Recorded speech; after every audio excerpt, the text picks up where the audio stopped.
I'm really excited because this is a terrific online-only special piece. There's no audience in here. It's just for you. And we brought some really, really good friends from some terrific companies to talk about the research that we debuted this morning. But there's a special person I want to introduce you to that's going to be giving them a little bit of heck, and I would say some good stuff, though, of course. Susan McPherson. Susan and I started to get to know each other probably through some of the online stuff. Twitter. Of course. If you're not following Susan, you need to. Susan's the founder of McPherson Strategies. She is the one that's in the know on what's happening with CSR, corporate social responsibility, philanthropy, all of that good stuff. Thank you. Thank you so much. So what's happening? I am thrilled to be here. It is so exciting, and the research that you came out with this morning, everybody should review. And any company that is looking to hire the best employees possible has to pay attention to the research. If they want to be hiring the best and brightest, they are going to need to make cause an important part of their plan ahead. Very good. So what are you sort of looking at over the span? What's been kind of keeping you up, you really enjoy talking about? Well, you know, that's a huge question. I love to see how millennials are making cause a top priority for how they choose their potential companies. I'm specifically following my partner, Fabian Cousteau, right now, who's living under the ocean for 31 days. You know, he's sleeping and swimming with the fishes at the same time. Not bad. All in the name of trying to get kids and young people to be studying science and technology. Good. So that's probably my focal point for the last couple of weeks. Good. So why did you sort of get started in this whole CSR, type of world? Great question. Business has an incredible opportunity, and it has the power and the reach to make positive change in the world. And I love to be the one encouraging them to do so. Good. Well, I'm excited you're here. We've got some wonderful guests, so I'm going to let you take it from here. Thanks so much. Thank you. Wonderful. Well, hello, panel. Happy not eating lunch today. And I'm thrilled for you to be here. I'm going to quickly introduce you, and then we're going to dive into questions, and we're going to take questions from our audience. So it's really exciting. So please allow me to introduce Angela Parker.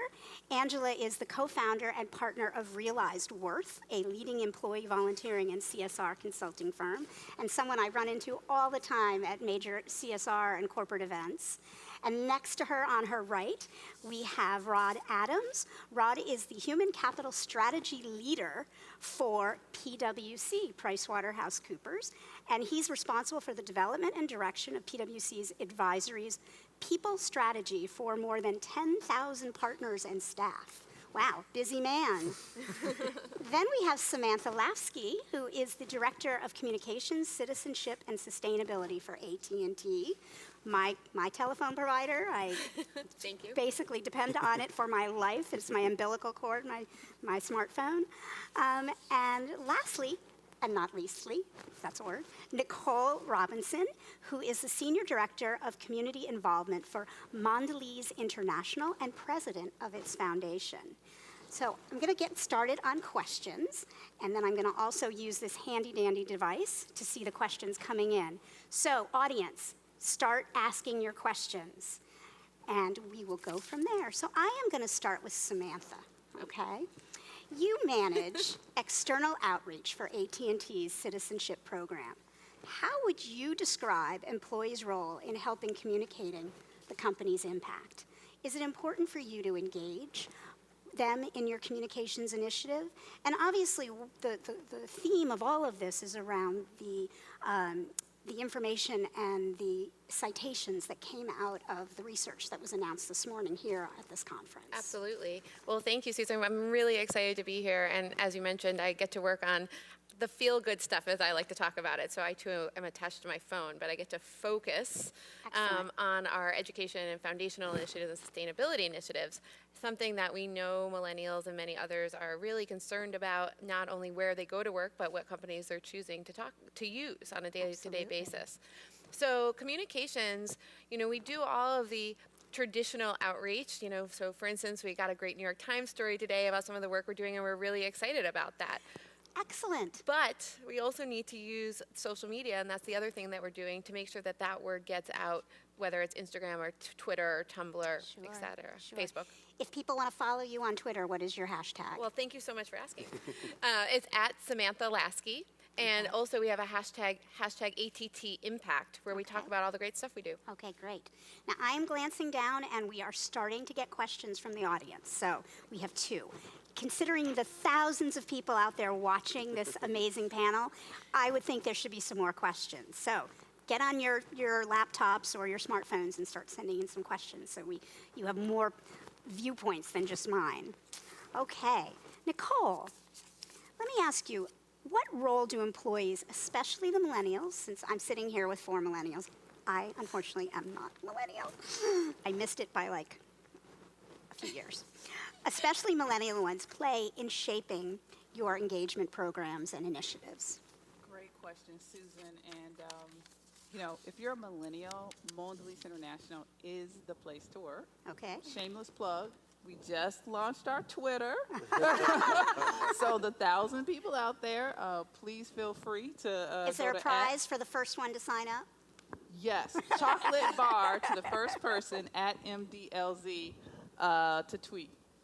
But really, it is a great place to be at Mondelez. And the reason is the company has one plan on a page that all 100,000 employees see. We have 2 goals: top-tier financial performance and great place to work, which is really important. And one of the strategies that fuels the great place to work is this dream we really have to protect the well-being of the people on the planet.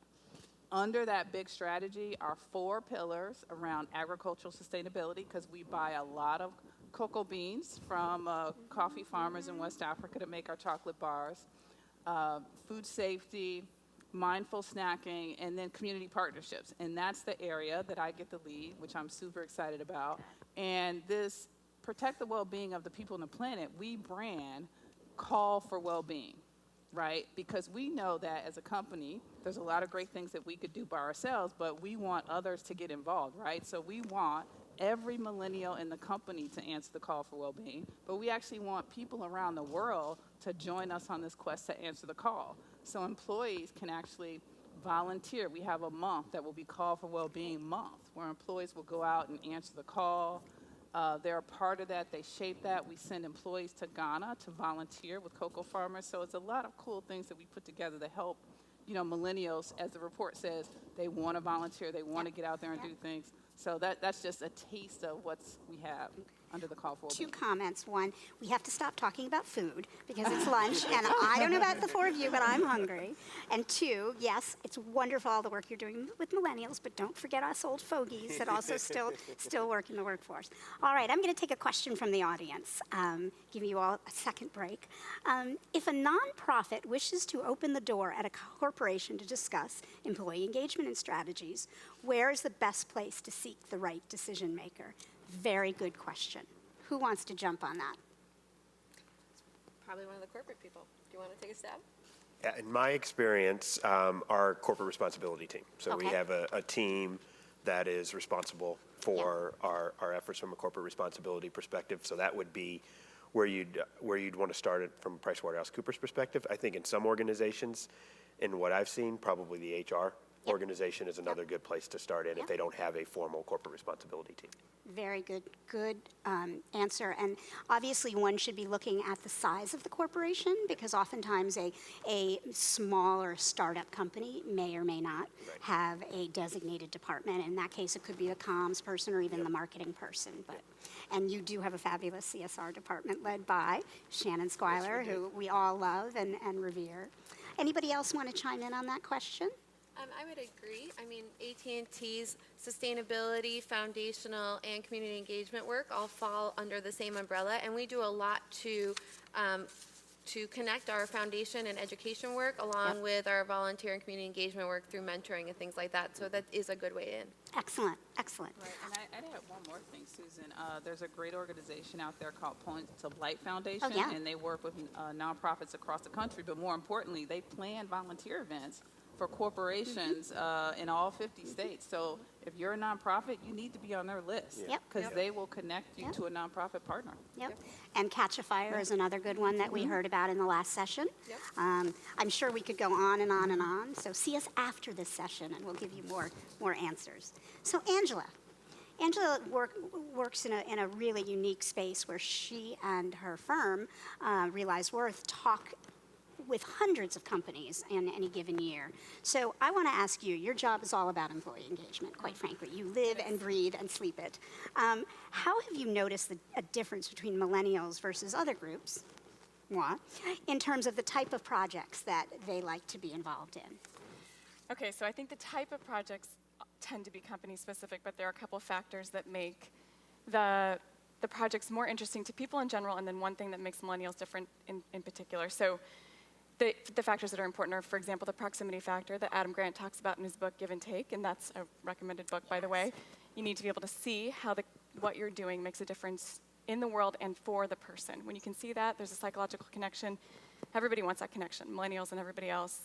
The other thing is millennials and everyone else want to be met at their highest level of contribution.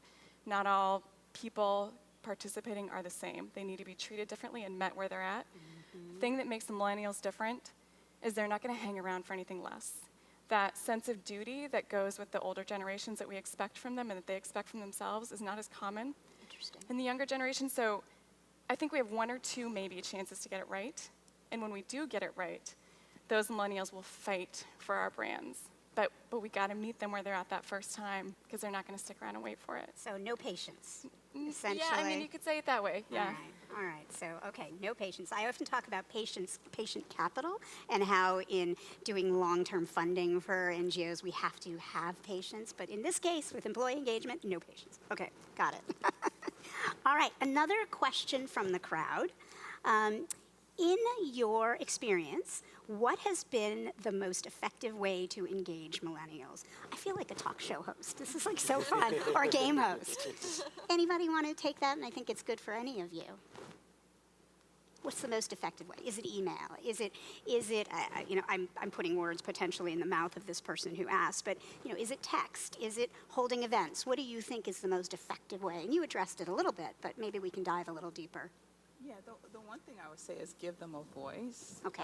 And hear them out. And one of the cool ways that we hear from employees, particularly millennials, is we have a group of what we call community ambassadors, and they're around the world, community champions, about 250 or so of them in different markets around the world. And they are the people who lead our volunteer events. They are the one who create projects and decide what we're going to do on the ground. So it's more about empowering them, listening to them. We send them, we communicate with them. Sometimes it's via email. Sometimes we give them voice on the corporate intranet. But it's different ways to sort of let them give voice to whatever this call for well-being is about and help them shape their own projects and activities. So I think what that emphasizes too is relationship. Maybe the least effective way is email. As much as this group uses technology, they don't use email that much, and email is just a bad way to communicate anyway for these kinds of programs. Sure. Relationship is always the most effective. I mean, I know companies that still put signs in the restrooms about upcoming events or in the lunchroom, and I know that sounds so old-fashioned, but do things like that still work? Absolutely. We still do that in all of our markets. I completely agree with the whole giving them a voice. So it sounds similar to what you were speaking to, but we have staff councils in different aspects of our firm, whether it's at a line of service level or at a market level, in a Chicago or New York, whatever it may be. But we leverage those councils for those individuals to be able to bring their point of view, the points of view of their peers to our leaders around what's important to them to affect change in our firm, whether it's related to the community or how they're coached, how they're trained, how they're developed, all those good things.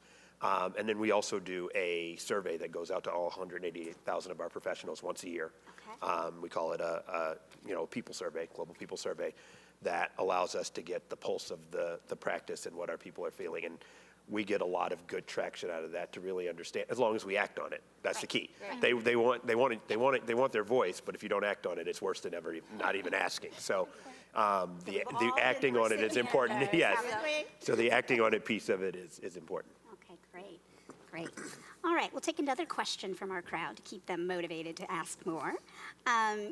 What are your strategies for recruitment? I mean, Rod, this will obviously be directed at you, but I think the whole crew can answer. For recruitment, onboarding, and integration of millennial volunteers and employees. So clearly, whoever wrote that question is realizing that we have for-profit and nonprofit on this panel. Good for them. Anybody want to take a start? I'll jump in first, and I'll go back to the intro that you gave for me. I'm kind of in a role transition, so just to clarify, because that was a long and probably confusing to a lot of the viewers description of what I do. We like to do that in consulting firms.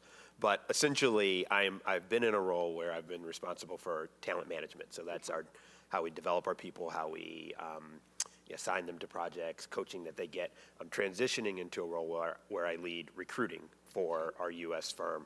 U.S. firm is about 40,000 people. We recruit about 15,000 people a year, full-time and interns. So definitely a question that I can respond to based on that, on my new role that I'm moving into. The cause type work, the volunteer type work, that is a huge part of our recruiting process. So we do a couple of significant things that I'll highlight. One, in the U.S., we have about 4,500 interns that join us each summer across all of our businesses. And a part of that program, it's a 7-week program, and a significant piece of that program is a corporate responsibility day, where each market decides what they're going to do. We don't give any specific direction outside of it needs to align to one of our causes: youth education, diversity and social inclusion, or corporate or climate change. But other than that, the markets get to choose what they do. All the interns participated in it. So smart. It's a huge. It is probably one of the biggest, most well-received aspects of our internship program. So we do that, and then we have another national program that we do. It's actually, we bring a small group of interns and PwC staff, and we send them down to Belize, where they do. I know. How random is that? I know. Everyone says that, and then they get down there and they love it, but it's a lot of work at the same time, because they're working with schools down in Belize to do financial literacy training, but also to do some just improvement of the school environment as well. So 2 significant programs we do. Angela? I just want to ask someone on my team who's watching to go ahead and tweet the blog about PwC's intern program that we wrote a couple years ago, because it's such a great program, such good stories. Hashtag MCON14, and then other people can read about what you guys have done. Thank you for Smart. tweeting for me. I appreciate that. I need all the help I can get. When you eventually retire, or perhaps if you ever leave PwC, you should consider being a radio announcer. You have such a great voice. Thank you. I appreciate that. And I'm just appreciate that. listening. I'm like, oh, I could listen to him sell me coffee or something. Thank you. I appreciate that. I'm embarrassed now, but I appreciate that. I'm going to take, we are running low on the battery on this, so I'm going to take a few more questions while we still have juice, and then we'll go back to the questions that I created. So with so much data available, what are the best tools you recommend smaller shops use for prospective donor research? Anybody want to take that? Oh, we might have stumped them. I feel like there should be music playing. Donor research to find a grant? Yeah, perhaps. Sure. Well, there are a lot of, in most markets, there are lots of donor organizations. So we're here in Chicago, and there's a group called the Donors Forum, and every funder in the Chicagoland area is probably a member. And I imagine that there are other groups, I know for a fact there are, across the country, and that's the great way to find donors. You can just Google donors funds. There's something called the Foundation Center. They have an online research. So there's tons of, I think, Chronicle of Philanthropy. yeah. And I think they're here at the conference. Yeah. So. Awesome. Any other thoughts? Any other? You know, I think you can find a lot of things on social media using hashtags, et cetera, too. It may sound really rudimentary, but I think that can also be a possible way. Well, I also think it goes back to what we were talking about earlier and other things is relationships and going to conferences, going to places where you're actually meeting people face to face, because, you know, we all rely a lot on social media, but Yeah. I think at the end of the day, the face-to-face, person-to-person contact is also really, really important. Absolutely. With so much data, no, I asked that. Matching gifts have been a way for companies to support organizations, and I believe both PwC and AT&T do matching gifts. Where do you see this going? Do you think this is something that is going to continue growing among corporations? So I can say that I can't speak to whether or not it will continue growing among organizations and corporations. What I do know is that companies, in AT&T included, is really focused on making sure that our contributions, whether they're through our foundation or through our match and give programs, are also targeted towards the theme that the company is really focused on. So for AT&T, that's around education and graduation rates and making sure that kids are prepared to get through high school and into their career or into college.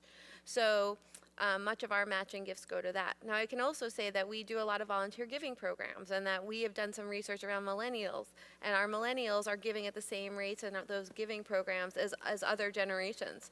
So I would be surprised if things like that go away, because what we're finding is that even the younger generations are continually interested in doing things like that.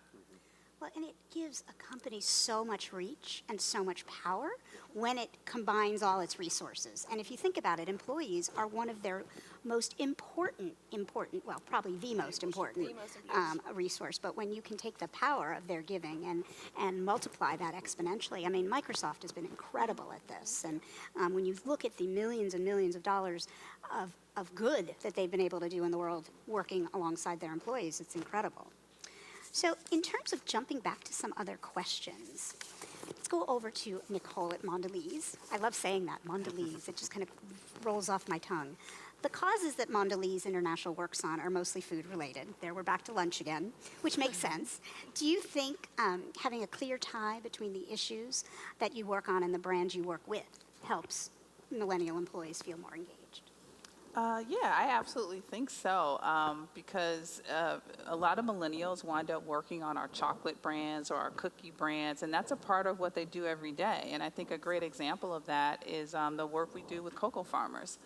We sent, like I said, 9 employees down to Ghana last year to work with cocoa farmers over a 2-week period. They lived in the village. They roughed it. It was not Club Med or anything glamorous at all.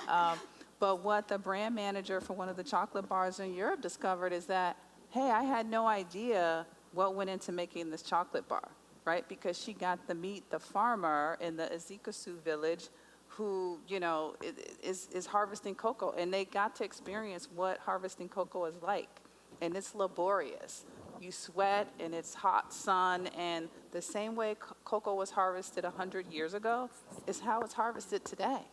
And that's what goes into making a chocolate bar. So that person went back to her job with a whole new perspective and outlook on what it takes to make that chocolate bar.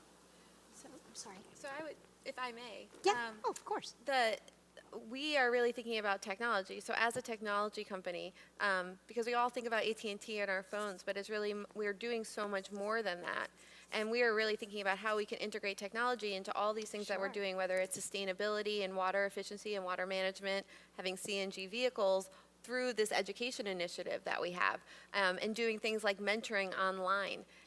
And being able to bring the technology to life to both the consumer and the students and our employees in a positive way has been really energizing. Absolutely. Thank you. I love this question. How can we get millennials to motivate the older folks like me to give, to donate, to get involved, especially when they're working together? So you take a company, one of your companies, or we take a Dell, for instance, or something where you have a lot of younger workers and elder workers working together. How can the millennials really help drive engagement among the folks that are less likely to be involved? Well, we put together teams of employees who work with other groups. We try to mix them up. Okay. But whenever we have our monthly calls, for example, where we get a whole group together who is on a corporate citizenship team, and we've got a workplace giving platform task force, for example, and there are millennials on that team, and there just happen to be other people on the team that also like technology. And instead of someone asking a question on the call, and getting just that one CSR manager to answer over and over, or just the one person from the Workplace Giving Platforms company, someone else will take that problem and they'll say, over and over this happens, where someone will say, hey, you know what, I'm not as familiar with that, but this other guy in my department, he's really good at that. He'll be over this afternoon. He'll help you work that out. And the thing that's so great about that is that millennials are empowered to do what they're good at, but also that it does engage employees to get them interacting with each other in that way. Well, and there's a lot of brain power that can be shared, right? Absolutely. I mean, and there's nothing better than being the instigator of that. Yes. Anybody else want to chime in on that? I'd just say that the great thing about volunteering is there's no hierarchy. in volunteering. And we actually have a quote from one of our employees. He said, you know, we're out here volunteering, and I'm alongside a senior vice president, and I didn't know this was a senior vice president. Yeah. Like, so that's the beauty of It's the great just equalizer. anyone can lead. Exactly. Yeah. I also think it's about thinking about, thinking about It's the most programs. polite people. Thinking about programs that resonate with both. So, I mean, the It Can Wait campaign was all social, but you know, we talked to millennials, we talked to parents and grandparents, and it's a commonality, right? So, what's that common thread? And I think that millennials can, you know, talk to the older people. I feel funny saying that because they're not that old, right? And then that includes me. I know, that's me. I'm not that old. But they can talk to me, and they can help me figure out what that common theme is. But now you made me think partnership with the millennials and AARP. Maybe Case wants to fund that. Yeah. I feel like there's like this bigger thing that could happen. Talking about an amazing organization, AARP.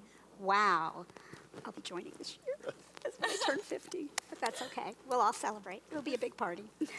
And the only thing I Yes. would add to that is, I mean, and we're maybe in a little bit of an interesting situation because our firm is 60% millennial, that the Okay. demographic is 60% falls into that bucket, and we're moving towards being 80% in a year or two. Yep.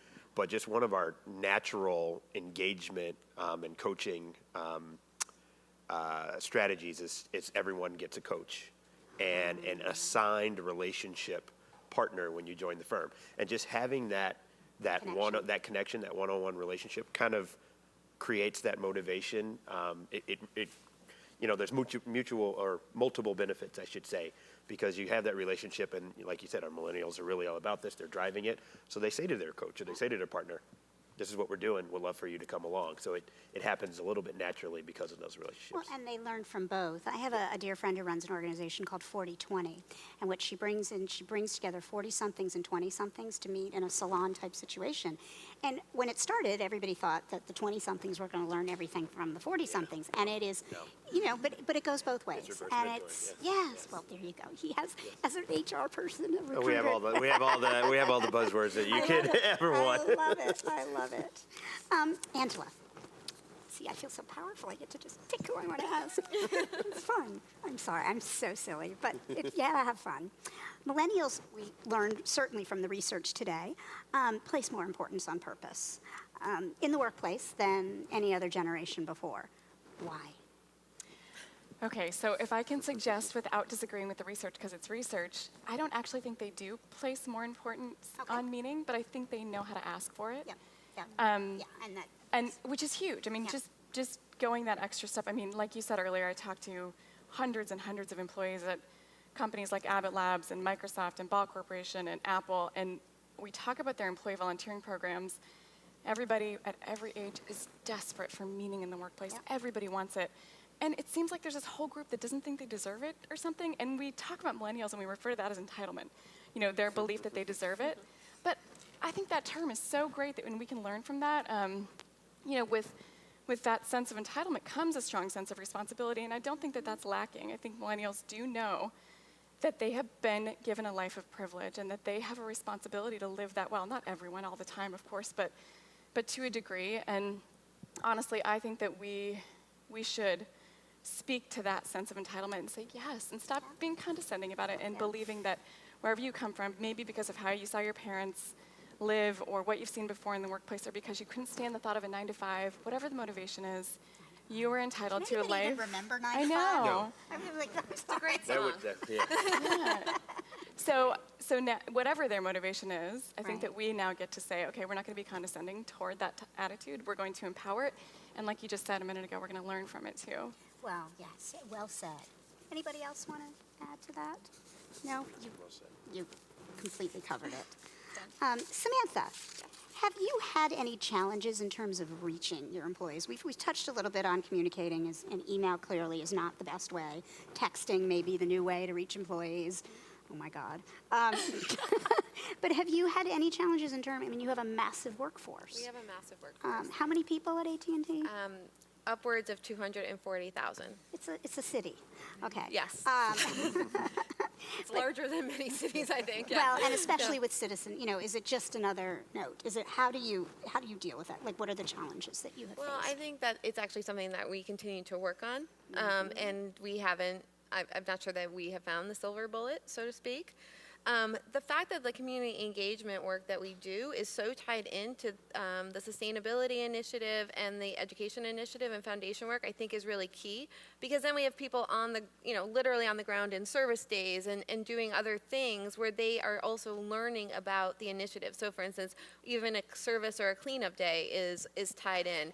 We also have this great employee program called Do One Thing, and it's an internal-facing program, DOT, and we have been promoting it as a way that individuals can do sustainable things. So whether it's save water by promising to turn off the water when you're brushing your teeth, and then they engage groups of other employees. And so through that Do One Thing initiative, which we've talked about externally, but it's really inward-facing, we engage our employees into this kind of CSR mindset, if you will, which I think those terms are even kind of getting old, Oh, they're right? dated, They're totally completely. dated. And I think that is because it's not just corporate, Yep. it's individual. It's interesting when people ask me my thoughts on the names like shared purpose and corporate social responsibility. I always say, you know what? It's just good business. Yep. Let's just call it good business Yeah. for what it is. But that's a topic That's for, a different for panel. another panel. But thank you. Anybody else want to chime in? You have a very large, what are the best ways you are communicating? I think I don't think there is a silver bullet. I think it has Yeah. to be multiple Yeah. ways. Like you need to do it in a lot of different ways, whether it's email, and then we have an internal, social channel that we leverage. You got to go through that route. You've got to have they sound old fashioned, but you still need to have the webcast and things of that nature. And you have to get messages out in multiple ways to have a chance at everybody ultimately hearing it. Because the feedback we get is there's so much information that's coming to them that it's hard to take it all in. So if you just try one channel, they're going to miss it. Sure. A third, 2/3 of your organization will miss it. I think it's got to be multiple ways. Think of it like any messaging, Yeah. right? You have to see it numerous times Yeah. to become, at least, for it to stick. Samantha, when you were talking about Do One Thing, it made me think of Do Something, which is an amazing organization that probably has some of the most phenomenal research on millennials. So for our audience, if they need data, that's a good place to go. So I would recommend that. All right, back to the trustee. Now that I have a new, freshly juiced iPad, I can ask more questions. But I do have one for Nicole. When Mondelez International makes hiring decisions, do you take into account community engagement as a factor? For hiring the Yes. person, Yes. we definitely know that it's interesting to millennials. I don't know that we make the decision to hire someone. Does it go into your consideration?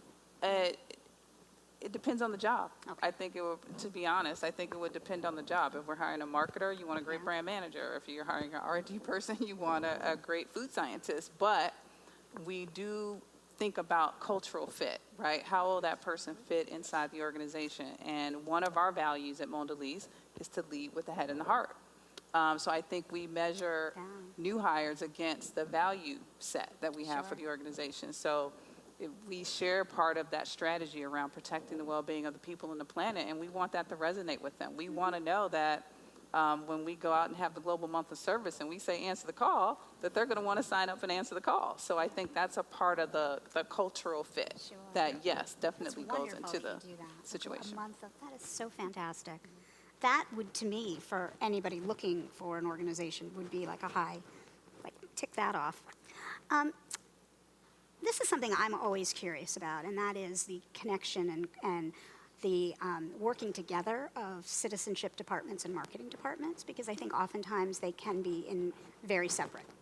And one of our audience members asked, are you seeing a change with CSR and marketing departments working together on initiatives targeting millennials? And maybe it's the millennial population that will finally get these two departments to be working together. But I'd be curious to know your thoughts on that. I was going to say, if we say yes, will it come true?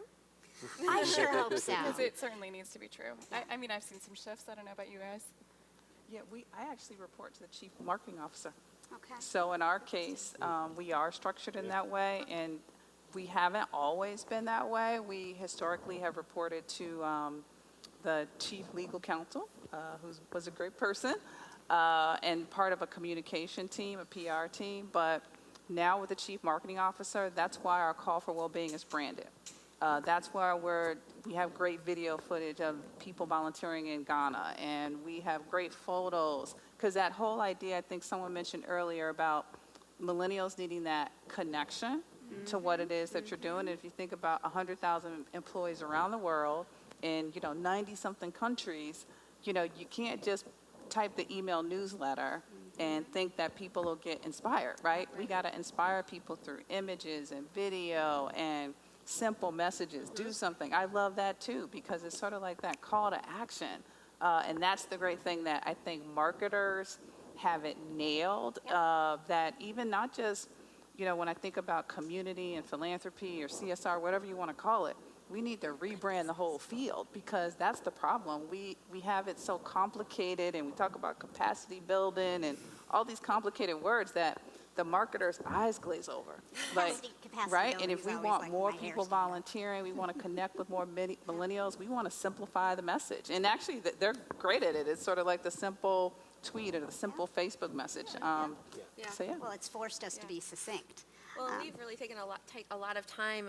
We launched a new website, external website, earlier this year, because we realized all of our great work was spread across all of these different assets. Yep. So now we have it all together in one website with video and pictures and blogs, Smart. and it makes a huge difference. Yeah. I'm convinced we use it as much internally as anyone's using it externally. Well, but that's, again, we're back It's to really that, who's important. the most important population. Obviously Absolutely. customers, investors, et cetera, but your employees. Absolutely. This coming year, for the first time, the Effie's Awards, the Effie's award the best marketing campaigns in the world, they have joined forces with the World Economic Forum to create a one in Europe and one in in North America to award the most sustainable marketing campaign that leads to behavior change.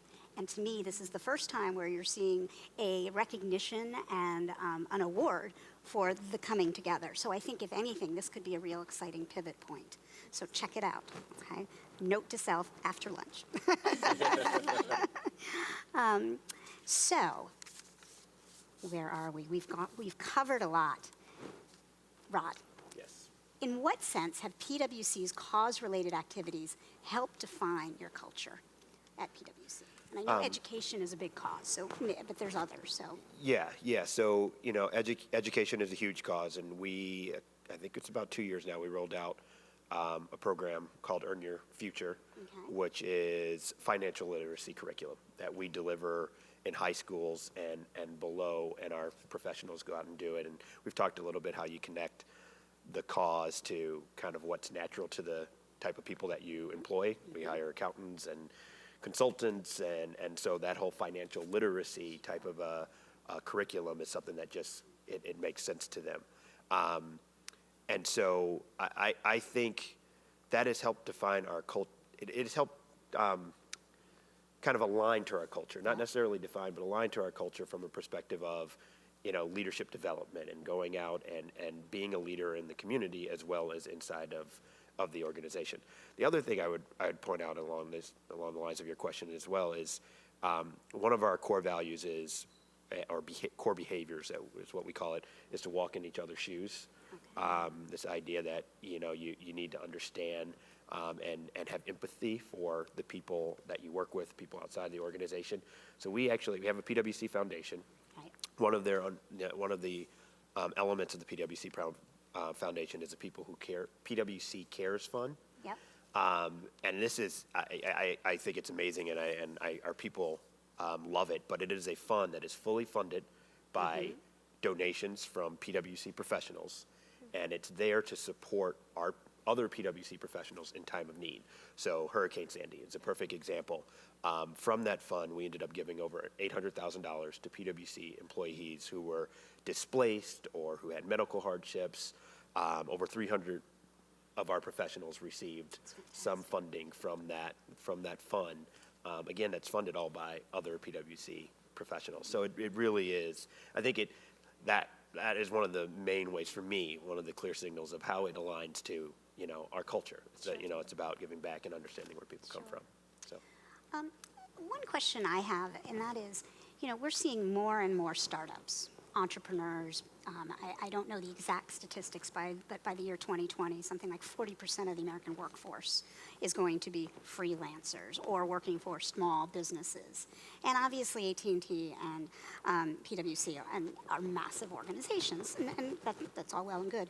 But how can, when a millennial perhaps is going to a startup or to a small or even a mid-sized company, how can he or she help get the company to be doing more social good and more purpose? I mean, would you care to share your thoughts on that?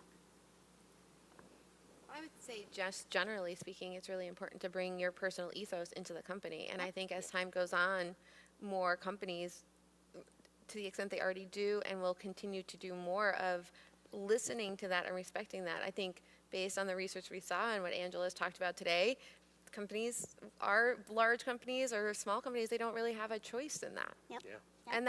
And it's, as you said, it's just doing good business. Yeah. And talking about it, right? Absolutely. There is certainly from some companies historically, there's that humble and that humility, which is good. Believe me, we need humility sometimes. But if a tree falls and nobody hears it, right? So if a company's doing great work, they need to be Yes. sharing it. And That changes the conversation across the board. And the best programs that I've seen are the ones that have started at the grassroots level. I mean, maybe it was 20 years ago, but it was one employee in the break room looking at that styrofoam cup thinking, really? Yeah. And then 6 months later, a bunch of employees went, this is big now. Let's go tell our executives about it. And they're like, oh, cool, keep going. Right. The ones where everybody says the executives need to be on board first, that's great if that can happen. But let's start with what's real, and empower people. Yes, to be they're able- going to do it. So let's just let them do it. And not to belabor that point, but honestly, Belabor. right, a startup is actually the best place to start something new. I mean, it's blank sheet of paper. It's usually everyone's doing everything. Yep. No one's probably even thinking about that space. So the one employee who says, hey, we need to be doing something in the community, they can probably go directly to the CEO. So no bureaucracy, not the Mondelez bureaucracy of 100,000 people and having to go through the layers. You can walk into that person's office, you can bring up your idea, and they'll probably do it. And most startups, not to generalize, but I think more and more the newer companies are starting out and saying, okay, we know we're in it, we have a product, and we're going to try to make money. But what's our purpose? Like that idea of purpose in this beautiful business that they're trying to create usually involves that piece. So it's anybody who's out there thinking like, I'm at this startup and maybe, no, do it. Do it. Well, and I often say it's a lot easier to turn a rowboat around than a cruise ship. So, I mean, and it's faster, cleaner, easier. Nobody's getting nauseous. You're all fine. Well, we have time for one more question, so we'll take it from the audience, okay? And that is, since we learned from failures, what failures have each of you, and we're going to have to be succinct, have you experienced in trying to reach millennials? Go on, give us the big, just awful failures. Oh, come on, make one up. Okay, I will say, bring up a failure, but I don't, it's still in progress. We're still Okay. trying to fix it. So you're still failing. Right, Okay. I think, right, we're in the middle, we haven't made it work. So we do something called micro-volunteering. Okay. So there was a cool group called Spark that Okay. was a startup, Yep. and they had an app, and they said, hey, you can micro-volunteer. We said, sign us up. We want to pilot this. And we piloted in the United States, and then we quickly said we're going to expand this. And the idea is basically you can volunteer with a nonprofit organization from your desktop or from your mobile device, right? Great idea, sounds cool, fits with the times. Well, we've not been able to really scale it. Like, people aren't engaged. We can't figure out enough projects like that. I'd love to really crack that nut, but I would say that's a failure. I don't know, but it has anything to do with the millennials, but it's sort of like it's a failure. Nicole, I love your honesty. Anybody else? Any ideas of failures people should be watching out for that you know of? So, I'm not trying to avoid the question. I just don't have one top of mind. But I will say that, it's about, the more we tell people what to do, the less successful it is. And the more we listen to people, Yeah. the better it is. Yeah. Well, we are out of time.